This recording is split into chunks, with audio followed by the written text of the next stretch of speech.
So we're going to start with sanding. So I use a sanding block, and we can put an affiliate link below. These kind of trap the sandpaper so that you don't have to like cup it in your hand when got a bunch of scrap. When you sand without a sanding block, it helps to make the sandpaper smaller. And then you're just kind of doing this movement, and it kind of gives me a hand cramp. So I don't prefer that. So I like the sanding block. It also has some weight, and I can push on it, and my sandpaper doesn't slide all around. So we're gonna just give it a general sand. Anything that's sticking up and is rough, I'll get in it. They say that sanding is our cardio. Okay, so we're gonna go, and right here at the end, I have a whole bunch of chipped up stuff where the board was cut. So what we're gonna do is we're just gonna push away with that. It goes sideways. And you almost always wanna go with the grain of your wood as well. So these are some really good techniques that you can take and use for any of your crafting projects. So I'm gonna stand this up.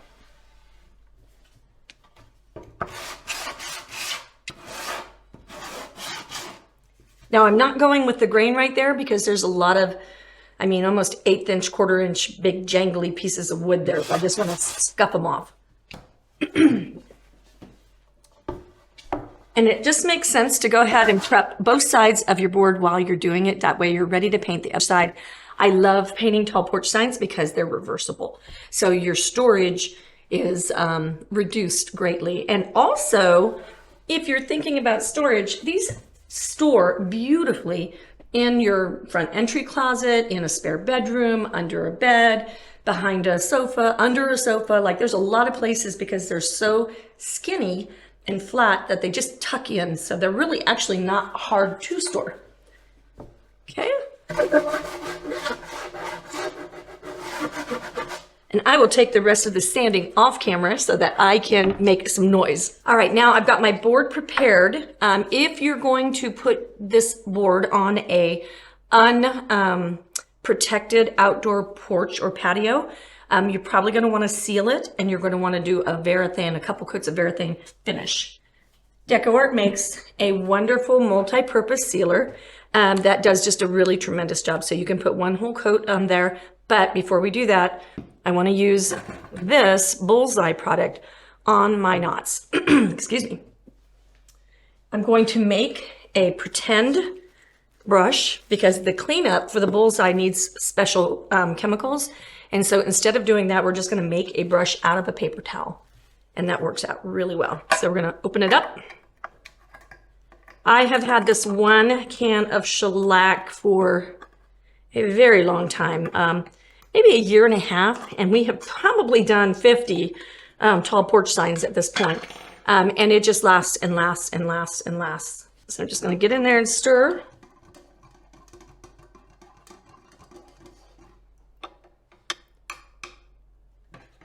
Wash it off in the water. And now I'm going to use a fold top baggie. And I like these because they don't have the zippers and they're super affordable. Just make a glove out of that. Fold this puppy up. And then I'm going to apply the shellac to all of my knots. This works so well. And you do it to all of them on both sides, and then it dries really fast too. But this is how you're going to prevent the knot from bleeding. On a black project, this project that we're painting today is black. The bleeding probably wouldn't matter, wouldn't show up on a dark color. If you have a light color, you definitely need to pay attention to these knots. But I'm doing this so that you can paint whatever color you want to paint in. I'll flip it over and do the back side. And then when we get ready to dispose of this, this is not like a combustible product, so you can throw it in your regular trash. Just follow the directions on the back of the can. It's the best. Okay, and see how fast that is? Love, love, love. Love it when something's super easy. Okay, if you guys have questions, make sure that you put them in the comments below so that we can answer your questions. Okay, chuck that away. It's dry time. All right, we are dry and ready for base coating. What we're gonna do next is we're gonna use a roller. Now, I've used this roller before, and I put it in one of those full top baggies and just sealed it down. I think this is 2 weeks, but I can just take it right out of there, right out of the bag, not right off the roller, and just use it again. As long as it stays soft, then you're good. And that paint is still fresh in there. I'm gonna take the multi-purpose sealer, put it in a strip on my palette, and I love a flat palette for this because these are, it takes up so much room. If you put it on a paper plate, then you run into the edges and you don't get even loading. And then when you throw it away, you're just throwing like a paper thickness of trash away versus paper plates are kind of thicker and have a lot more to them. And once again, if I was going to seal one side of this, I just go ahead and seal the whole thing. You want to be careful about using a dirty roller for your edges if you don't know what color you're going to paint your edges yet. So sometimes I recommend waiting until you paint both sides and then decide on your edge colors. That makes it much easier so you can see it in like 3D. Okay, so we're just going to put one coat, and I'm not going to push next to my edge. So I'll reload my roller as I need to. And just nice even coats. Don't press when you get next to your edge because that will make the paint squish over the edge. That's the industry term for sloppy painting. Okay.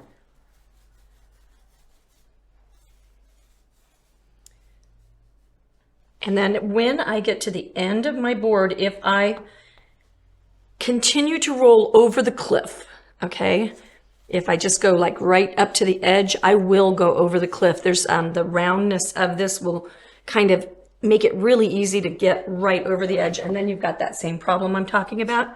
So what I like to do is go sideways on my edges.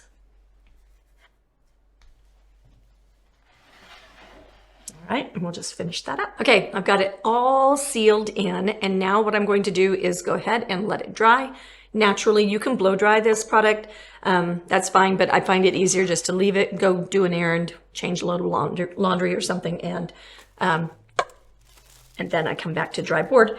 You can store your roller right on in there. I know I'm going to use this in just a few minutes, so I'll just roll it down. Usually, I recommend taking the frame off because of that handle, it can get some air in there and it doesn't stay as fresh as long. So, and also sometimes the handles rust and then they don't roll. So that's the tips for the roller. Okay, we're nice and dry. Sometimes you can have wood grain that will raise up when you seal your wood or even when you base coat. So I have another sanding block that has a lighter grit and you can hear a little roughness. Once I wipe that off, I'll do it again. You can hear how much quieter that is.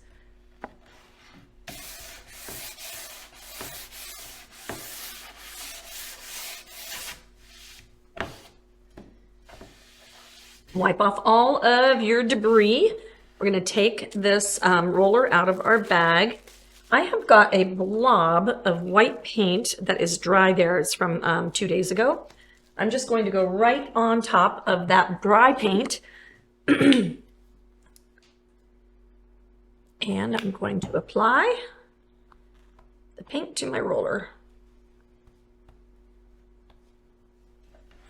Start at the top. Nice thin coats. It's much faster to do 2 thin coats than to do 1 heavy coat because the drying time and the uneven application just takes the steam out of your project. So definitely want to do thin coats just for a fineness of presentation. Now we wait for this coat to dry. I've got a fan standing over here, so I'll just put my board in front of the fan and it'll probably take about 5 minutes. Now normally you would lay this out top to bottom and centered. If I was doing it normally, I would use a T-square and make sure I had even amounts of space on both sides. But we've got a special kind of little trick that we're doing here. So what we're doing is we're going to put a bunch of pumpkin faces on one side. And so what we'll do What I do need to know is top and bottom. So that is, some glasses go on. That's about 2 inches. And that is way over 3 inches. So we'll get that centered down here a little bit better. And actually, I think it's already centered for me because it's the size of the board. I'm being very silly. Let's see if that's even. So just under 3 and just under 3. Okay. So we already did the work for you. So what I want to do with this though is now that I know it's the size of my board, I'm going to shove it over the width of, I want it right on the edge, the width of my widest letter in that row. And I think it's going to be my M and my W because they have that big old giant honking thing sticking out there. The serifs. Okay. So we're going to walk that all the way over, get it right, and I'll use the Mylar to make me straight. And then we always do a dry run when you're doing tall porch signs with multiple stencils. You do the dry run so that you don't end up with wonky measurements and you don't end up with like, ooh, I left too much space at the bottom. If you end up doing that and you leave too much space, you could always put a little bit of detail like a plaid or a pattern or something like that if you didn't want to start over. So if you do mess it up, know that there's things you can do to fix it. Okay, so looking at that, yeah, my W is definitely my wide guy. Okay, and that looks like my Mylar is pretty darn straight. So then I'm going to take a piece of tape to adhere. Be careful when you're taping. As we go through the video, I'm just going to sprinkle these like pro tips throughout so that you will just pick up better skill sets for as you're painting and doing the things. If your paint is fresh and you tape on it, then you can maybe lift. So there's a couple things you can do. You can tape through something you know you're going to paint anyway, like that L. I'm going to take this piece away because I need that C, and I could also give myself a little bit of tape through the C. Okay, and that way we always tape in 2 places so that the stencil won't walk around. If I take the tape off of my C, let's take that back off, and I only have 1 piece, it can turn and do all kinds of janky stuff. Okay, and I'll make sure I'm straight again. So if I taped over here and I peeled my paint up because it's fairly fresh paint, then I might be super sad. So I don't want to have a chip come out. I could just base it black, but it takes a little bit more work to fix a chip than it does to just base coat. That's another whole video on its own. When you're getting ready to base your letters, what you want to do is you want to make sure that you're doing some basic techniques so that you don't have any bleeding under. That's the #1 complaint people have. Okay, so what we want to do is you could, #1, use a clear medium like the sealer or another kind of clear medium, and you could load it, offload it, and seal your letter under. You could also base coat it with the stencil it on with the color that your base coat is, and that will seal under. I think it's better and easier to just follow a couple of simple steps, and then you don't have to double work, triple work to get your technique down. So we're going to use a dry dome brush. These are shaped in a dome so they don't splay out and splay underneath your stencil. I'm going to pick up dry paint, meaning paint that's well shaken and is not super runny. So if you have a very wet paint, you're going to need to spend a little bit more time on the next step. So I'm going to pull just a little bit out. That's what I've got on my brush. And then I'm going to come over to my paper towel, and I need you to know these brushes are not allergic to hard work. So you can be really kind of go at it with them, and you just want to wipe them off. I'm really applying pressure on that.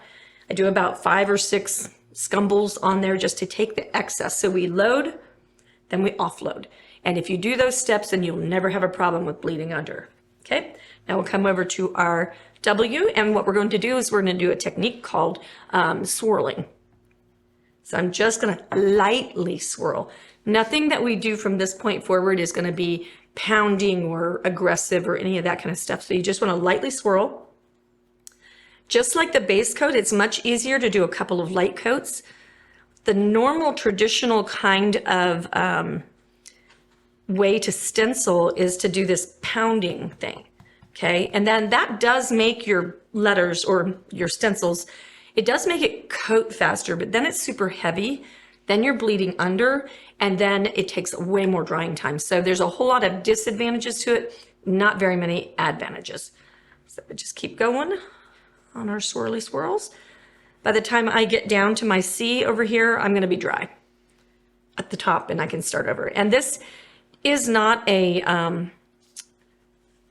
it's not a heavy feeling when you're doing the swirling. When I'm doing the pouncing, I am doing a workout. That is literally cardio. So then we pick up a little bit more paint. I wish you could see it better because it's white on white. Okay, and then lightly, lightly, lightly, lightly. I am just dusty. I'm letting the brush almost do the work for me. I'm just being a driver.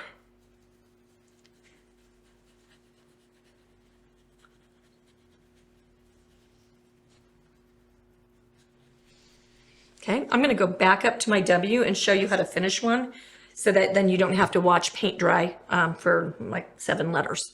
Okay, so now this is, feel it for dryness, it's dry. Repeat the step.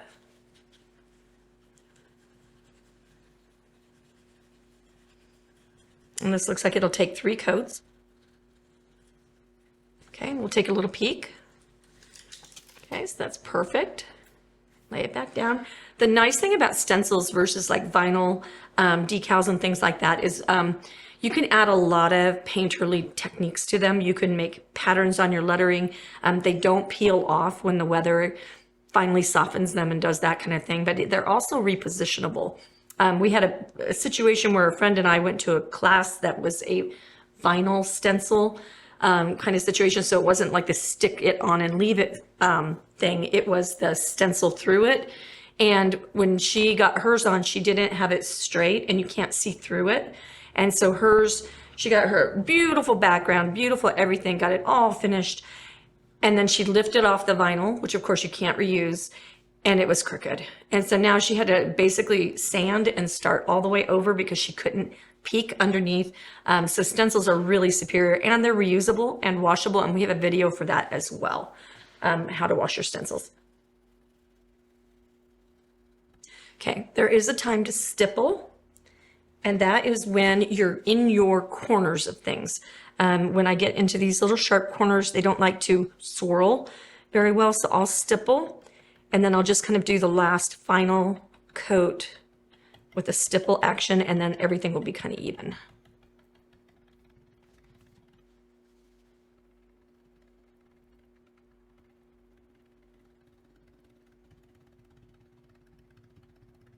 When you're stippling, it can look a little bit like a snowman. It has like a texture like snow or something like that.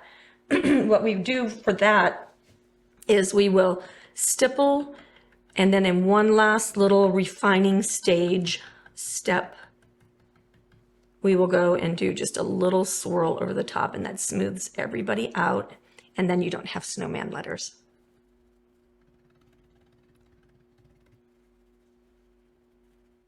Let's take a little look, shall we?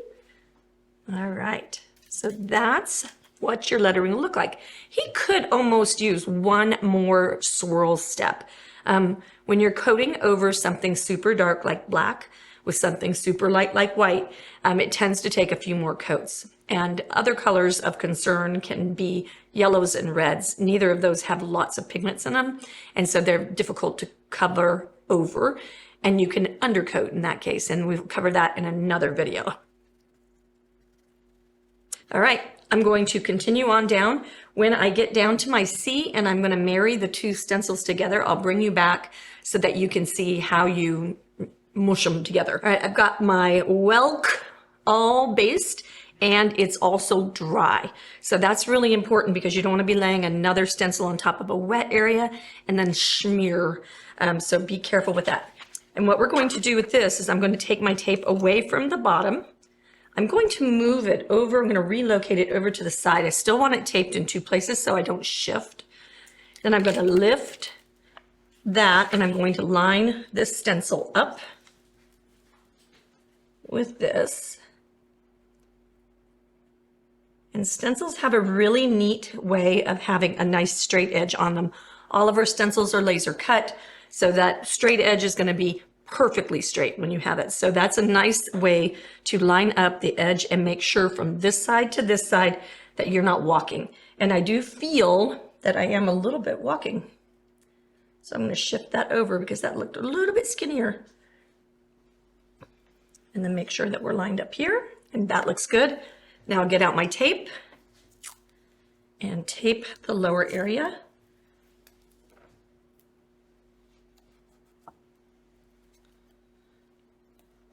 Okay, and now I'm secure. And now I can take this one away. Okay, so now I won't be basing this C, and I will be basing these. Okay, and we'll get started and do that off camera as well, so you don't have to watch paint dry. All right, we got our welcome all done, and now it's time to do the pumpkins. This is the magic part.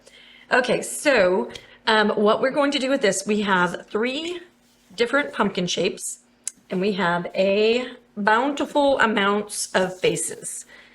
And so these have some happy and some eerie and some creepy and some all the things. So you can choose if you want your happy pumpkin faces or something a little bit more on the gnarly side, whatever you want. I'm going to go for a little bit sillier, I think. I'm going to choose some pumpkin faces. There are 6 spaces for 6 here. And 2 more, maybe this guy. Okay, and we'll leave these guys out. And then, so choose your pumpkin faces out of your kit. And we'll start with the pumpkin shapes. So I'm going to build from the bottom up. If I end up building and I don't end up with 6, that's going to be perfectly fine. But I am going to just go ahead and give myself that dry run, that dry measure.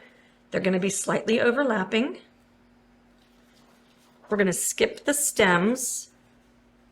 Okay, that gets me about halfway up, so I think that's going to be fine. And then I think I want this one to be my front guy. So I want that to actually be where I'm going to. So this guy goes leany this way. And this guy goes leany this way. And then this guy goes this way. Okay. Now we're going to have to do some shenanigans here, okay? Because I don't want these lines to all be intersecting lines. So what I want to do is I want to mark, I want to put a piece of tape in 2 spots to hold my stencil. Start with the bottom one. And then I'm going to go ahead and mask with some tape just to tell myself where the overlap is. And then I'm actually going to secure him as well. Give him 2 corner attaches. And then right here, I want this guy. Okay, let's take out the triple threat Ghost Rider. This has got a white ceramic lead, a gray ceramic lead, and a roller ball. And I'm just going to add, ooh, I got to replace the lead on that. So I'm going to mark and mark rather than trying to estimate. And then I will take this up and give myself a piece of tape. Whoops, wrong side. I got a tape on the side I don't want the paint on. And then tape against the other piece. Okay, so now I'm ready to do pumpkin number 1. So we're going to use a nice yellowy color, and we're going to go back over with a brighter yellowy color. This color, yellow, is almost like a moonbeam yellow, and it has some white in it. So you can see that somebody has toned this with some white, and that means it's going to base coat really good because white does a much better job of basing than yellow. So this is like a pre-coat. Get into our brushes, get a fresh paper towel. And then because these are skinny lines, this is going to be a stipple moment because the swirling doesn't like to go in skinny places. So I will lift this up. And Rusty, I don't know if you can see this or not. Maybe I'll bend him back. Never bend your stencils. So just start stippling right there on the tape. And then we want to stay off of our letters as well. I'm going to tape him back up. And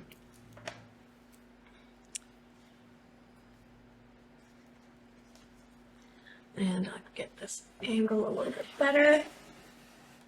Okay, so I'm going to use my multi-masker, which is a little masking shield, to keep it off of my letters.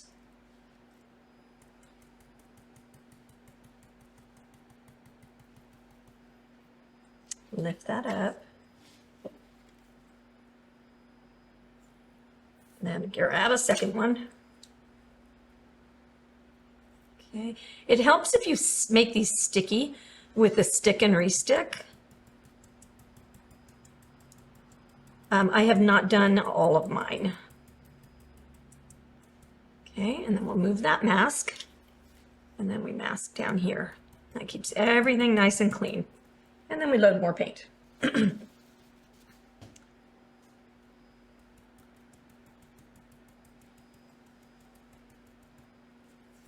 down here.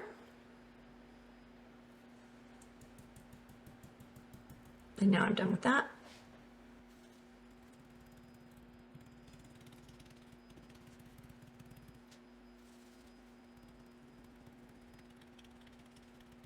Okay, I'm pretty certain I'm going to want a second coat of this, so I'll just go back to my maskers.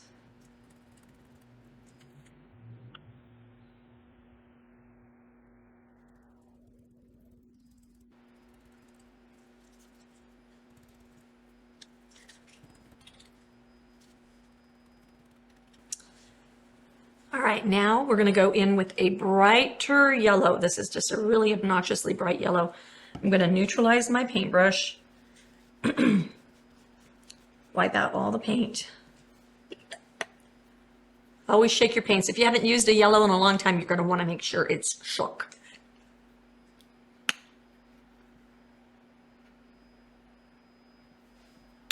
I hope that you are enjoying this. There's such a cool technique that I'm going to show you when it comes time to do the face and the eyes and stuff like that. You're going to love it. All right, so we're going to neutralize by loading some paint and then wiping it all off. That makes the brush be the color that I'm going to want it. And then I'll pick up paint and wipe it off. Okay, so we mask. And I'm hoping just one coat. Oh yeah, that's doing good.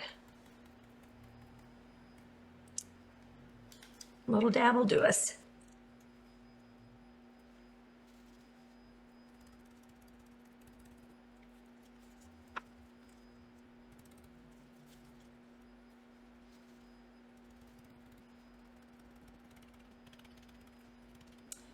Okay, so now we'll take that away.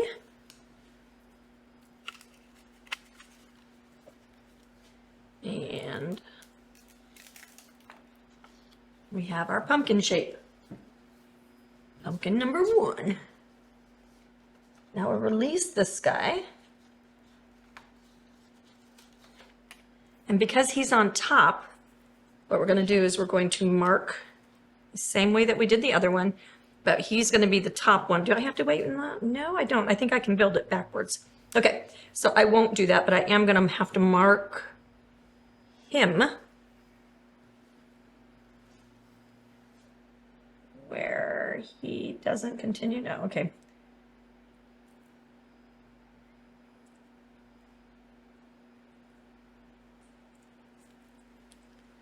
Definitely out of lead. They make refills for this, and we will definitely have to do a video for you guys. Okay. So I actually am going to do this the opposite way. So I'll take this, fold him over, and then take my little, oops.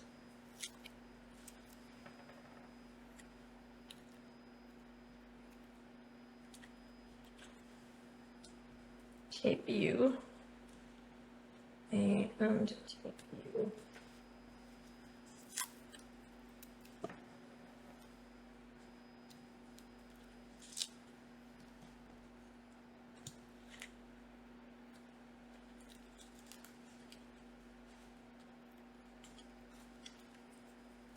Okay. Now we're going to go back into that moon colored yellow.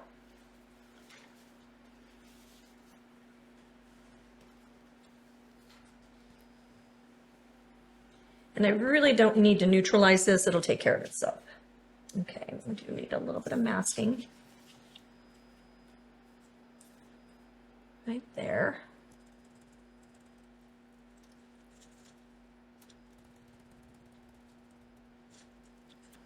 When you get wet areas, make sure that you're wiping off the excess paint or switch masters.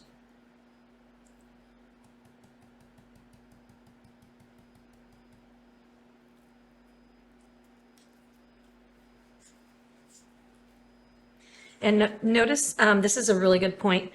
This paint is wet all on here. If I slide my masker through and then slide it off the edge, I could make a big like scumble place. So you want to be careful about what is on your stencil as well. So make sure that you're not spreading things around. I could come up here and go to work over here while I'm waiting for that to dry. So that's what I'll do.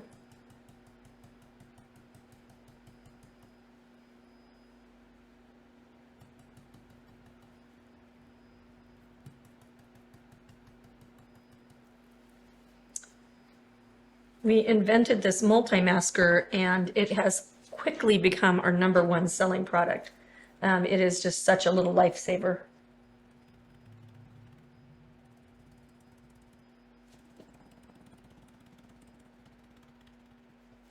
And then we repeat. One of the things that's really wonderful about stencils, I'm sitting here thinking, you could freehand these pumpkin shapes. They'd be lumpy and not perfect or whatever, but to base coat a line 3 times is almost an impossibility. You're never going to get it straight. You're never going to be on the same path. You're going to be a little bit wonky. It's going to get sloppy quick. So one of the things that's really lovely about stencils is they're perfect every time. If you keep it secure, you're going to have the right line, the same line that you want every single time. And so you can get all your basing done without any work.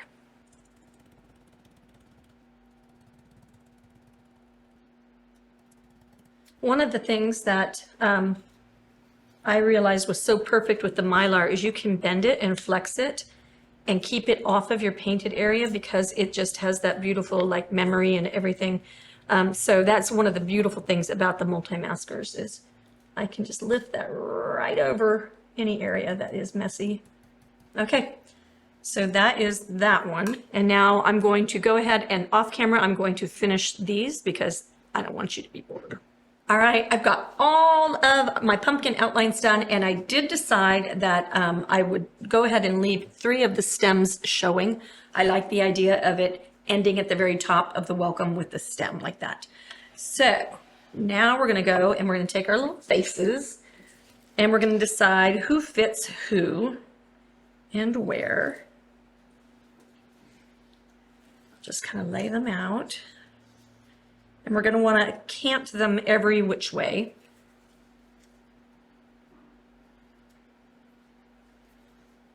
I think maybe it's pretty cute.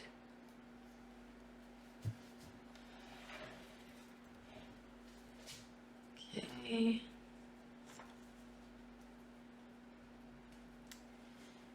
All right, do I think I like that? I think I do. Okay, one thing I also want to mention, I use the ever-loving heck out of my multi-maskers, and I think they're about as thick, double the thickness as they normally would be. This would be, when you have paint buildup on a stencil like that, that's when you want to go ahead and wash them. Okay, so, and that's in that video, so that it's super easy, warm soapy water, gentle little scrubbing, but it's just all the tips for washing your stencils are in that video.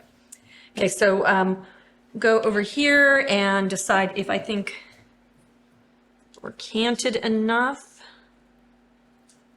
You really want to stress the fact that they go each way. Okay.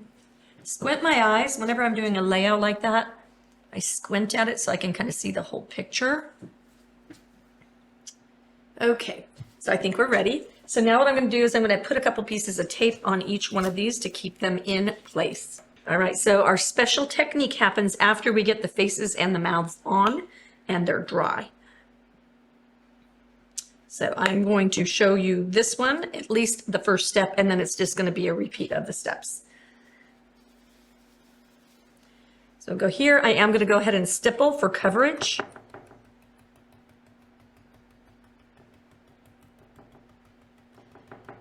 Because I'm stippling for coverage, what I can do is I can go all the way up and do all of my first coats.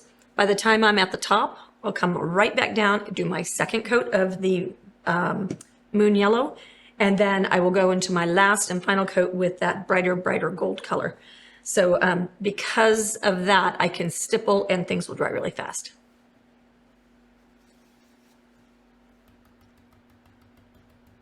And one note, one of those pro tech tips is when I'm stippling in a big open area, what I like to do is I like to go around my edges, straight up and down, and just kind of get them rimmed. And I stipple on my plastic.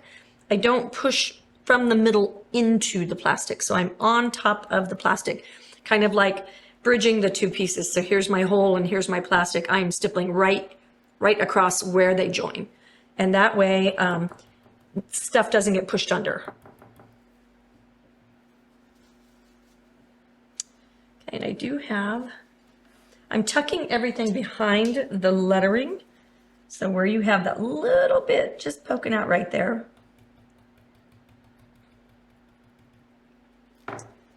Multi-masker to the rescue.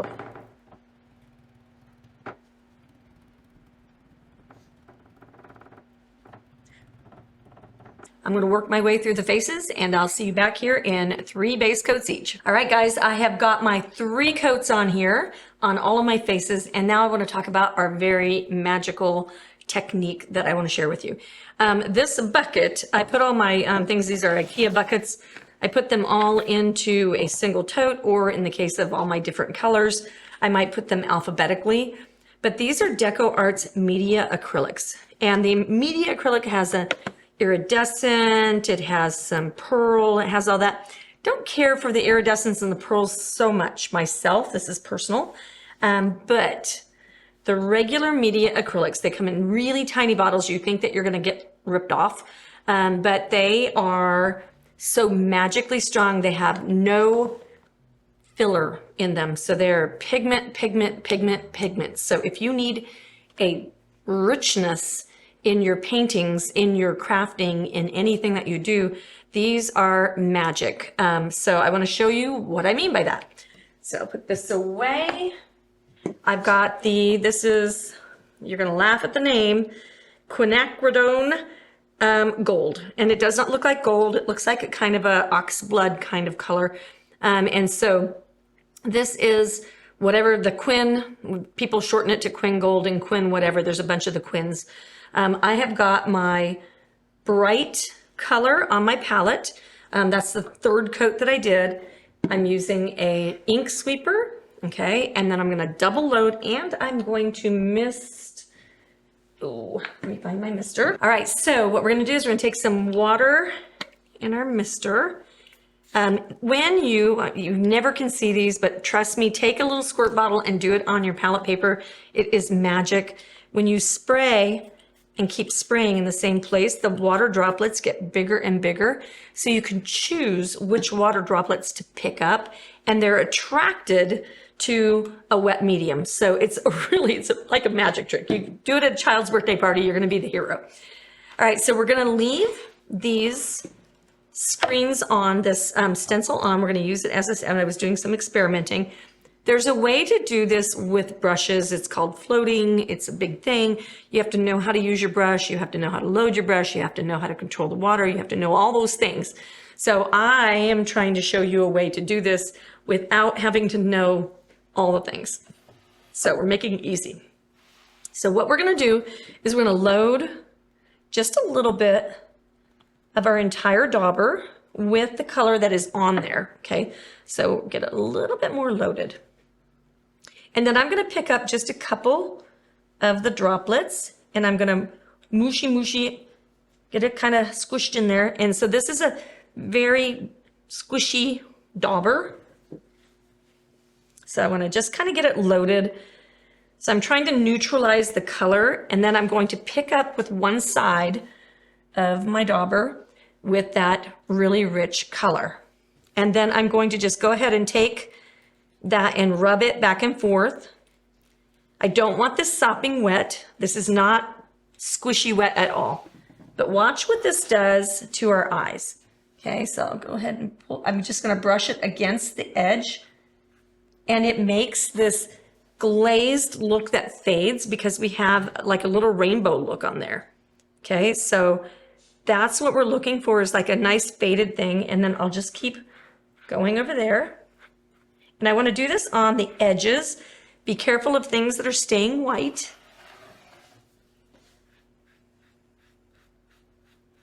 And I'll show you that effect in just a second. If you get something that's not blending, use the other side and just kind of stipple it down. Just kind of pounce it down. And then you can reload over your whole brush. This is your brush. Now, what you want to be careful of is don't mix up your sides. Don't load this side with that dark color because it will not do a thing. So you want to keep your dark on your dark side and then your neutral on your neutral side. And then just keep it a little bit moist. Now I'm going to go back over here. Just going to go up and down. Reload a little bit of that deep red. And then if I feel like I'm getting a little bit juicy, I can just give it a squish, okay? Like a peanut. Okay. So then I can come over here. Nothing like wrangling 4-foot tall boards. Okay, I can go over here and just wipe it.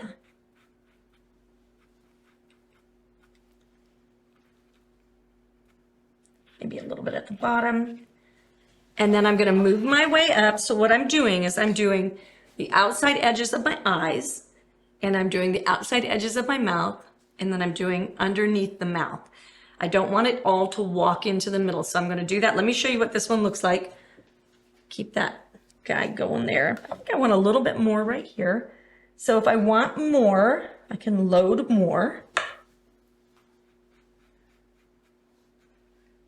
The magic of these is that the pigment is sheer. And so what it does is it sits on top of your paint and it makes it this, I don't know, like it gives it life. They're incredible. We're going to have to put either affiliate links or send you a link to DecoArt. We don't carry these anymore. There's a whole bunch of supply chain things and we just decided to just stay out of it. Okay, so now we go and we lift. And look at how cool that looks. Isn't that amazing? So you have that, just that edge of the thing that just has that neatness to it. And then we're going to add one more effect with an obnoxious yellow color. And I've already shaken this. And we're just going to take any small brush. Hang on a second. I'm going to go get the small brush. Got my smaller brush. And so we're going to go into our obnoxious yellow color, which is super, just super yellow. And I'm not going to wipe it off on my paper towel because I'm not trying to stencil with it and I'm not trying to cover. Notice right here how sheer that is. I just, picked up a little bit of it and smeared it and you can see the white right through it. Now I don't want to scoop it up. I'm just picking it up.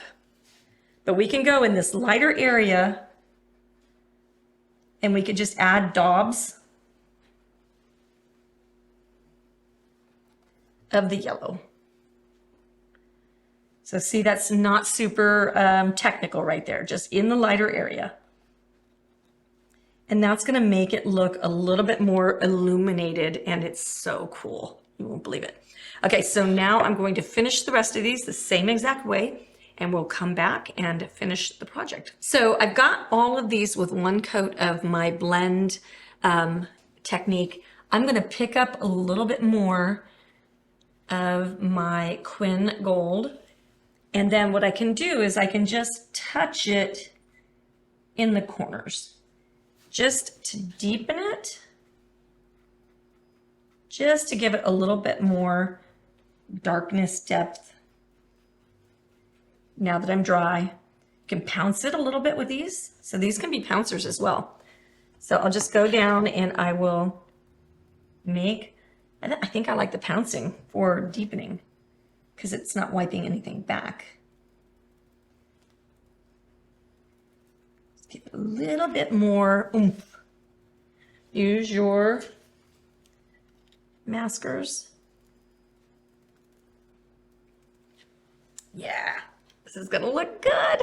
I'll bring you back in 2 seconds. All right, I am there. I did not put the yellow on everything. I'm gonna show you that once I remove oh, look at how fun they look.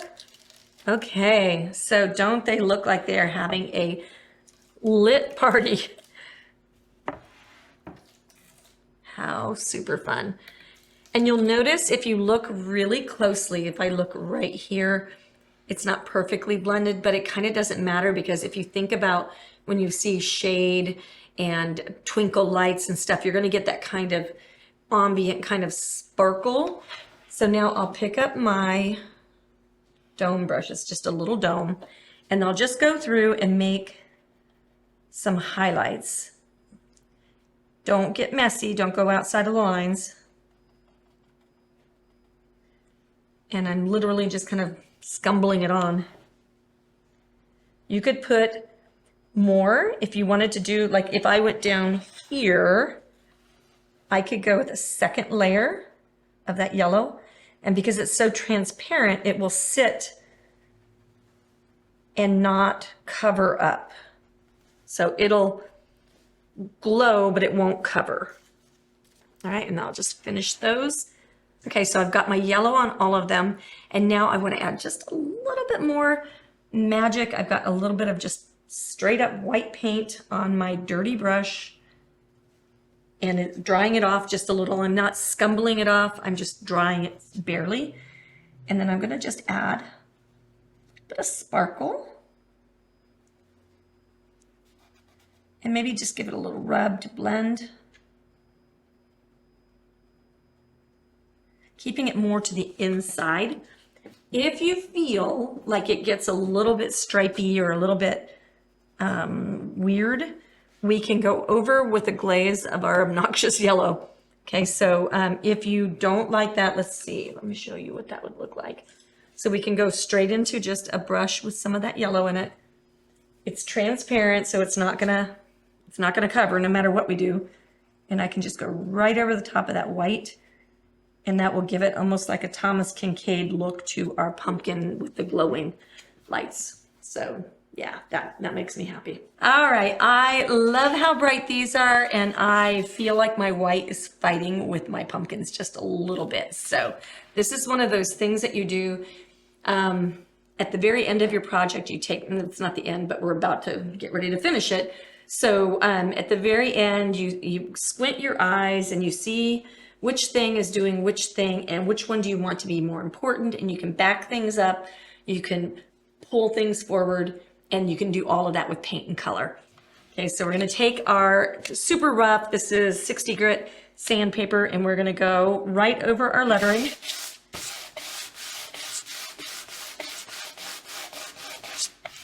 And make it look a little bit haunted, a little bit dreamy.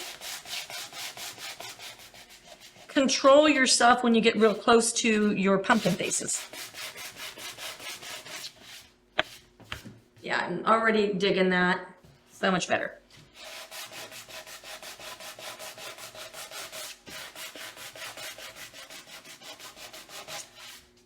Just brush off the excess. You can even go a little bit more if you wanted to.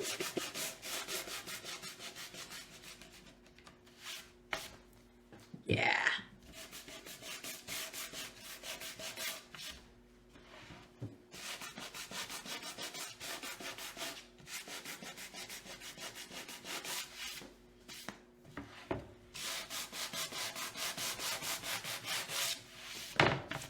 Now what I'm going to need to do is go a little bit with my sanding into my faces, but not into my yellows.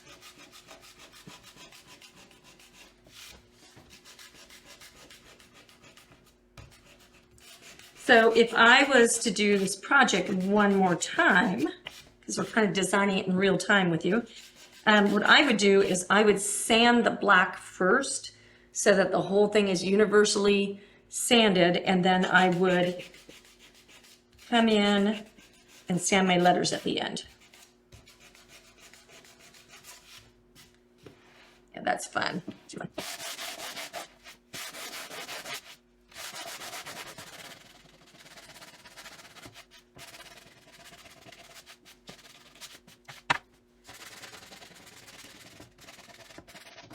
Ooh, one thing that I just started doing is I just started turning my hand and going at an angle. You definitely want to keep it straight with the board. Don't be going all different directions with this. You want to go straight.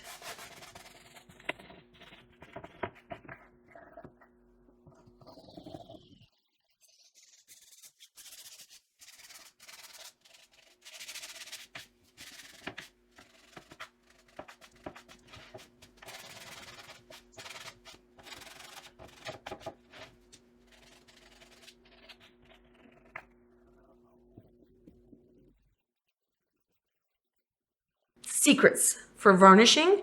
DecoArt is one of the products I really like because they come in bottles that are like manageable. When you have a bottle of varnish or a bottle of any kind of medium, paint, any of it, things tend to settle. If in the case of my shellac, this comes in such a ginormous can, I can't use it all. So I end up in a stirring situation every single time I use it. And I don't appreciate that. I would like it to be a little bit like more manageable. So what I like about DecoArt, the 8 ounce or the 2 ounce are perfect depending on how much you paint. You can give them a good shake. You can also store them on their heads while you're not using them this time. And the next time you take them out, you store them on the bottoms. Okay, so you can flip them. Something for outdoors that I think, in my opinion, you never want to use is a gloss varnish. Gloss varnish, the sunshine hits the gloss and it instantly makes it so you can't see the project because there's so much glare. So just like photography, that kind of thing, when you have too much glare, it's not going to be beautiful. So a matte varnish is definitely what you want to do, but you do want to make sure that you are shooken up or mixed, because if you're not, then your matte agents settle to the bottom and you end up with your gloss agents on top and you end up with kind of a satin situation.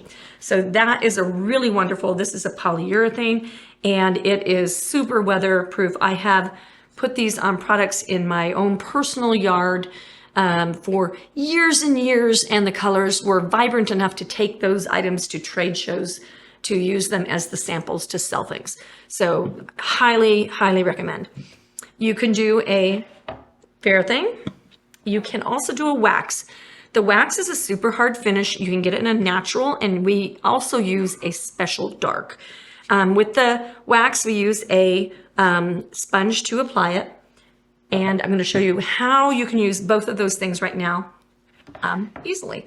So we're going to take our matte varnish, make sure that we're shaken up, put it on my flat palette paper. I'm going to use my roller. I've got a fresh roller on there. Okay. And this is one of those super dense ones. Don't use things that are foamy. And I'm going to show you another option for not using a roller. But I'll do the roller first. You can also brush. Ooh, I'm going to turn off my fan. I have my fan going here because it just gets a little stuffy in our filming room. But if you have your fan blowing, the varnish will dry and you will get pulls through your varnish. So you want to make sure you're not doing this in 100-degree temperature, in a really hot room, in the sunlight, with a fan blowing. Like, make sure you've got a little control going on. So this is, and the reason I say that is this is a big project. So I've got some space that I have to get from one end to the other.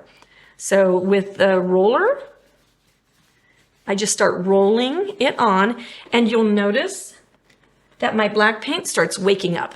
It starts looking more black. Okay, all your colors will start popping when you varnish your project.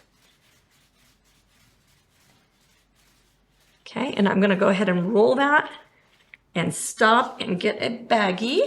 So I'm letting that dry. I'm actually going to force dry that with a blow dryer. And our next option is to take one of the fold top baggies. They make the best little disposable gloves. And I'm going to take my varnish sponge or a sponge. We sell these on our website, which is studior12.com. Put some more of our varnish down. And you can take that and you can just pick that up. Go back up where we haven't done yet. And you can just wipe that on. Keep my baggie to itself here. And so that's a super fast way that you can varnish your project. I'm going to go ahead and force that dry. And I'll put this in water.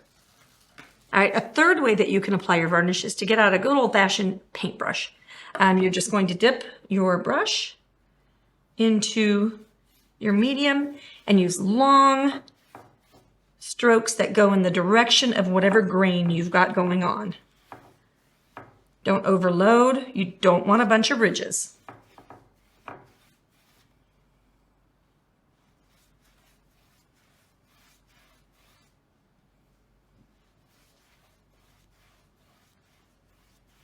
Notice I'm using big, long shoulder strokes. I'm not doing this kind of stuff. Big, big strokes.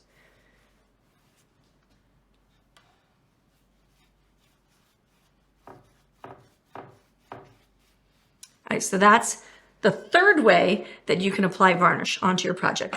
Let me get this dry, and then we are going to show you how to apply the wax, and then we'll be good. So I've got this all dry, and now I'm going to apply one last piece to this, and that is a wax. You would think that you would have wax that would be like, I'm going to melt outside, but what happens is wax dries to a really hard finish. It's a really wonderful finish.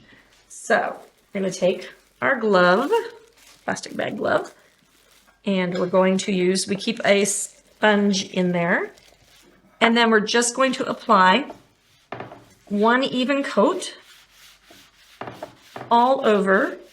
The nice thing about wax is it doesn't do a weird pull through and that kind of thing. It actually takes it a little bit of time to finish. And then after you get done, you're going to use, and I don't think I have one sitting right here, but you're going to use a lint-free paper towel, and you're just going to wipe through it and just kind of buff it just a little bit. And it makes the most amazing feeling looking finish. It is tremendous. Hope you guys have enjoyed this project. Make sure that you give us a thumbs up, and we'll see you next time.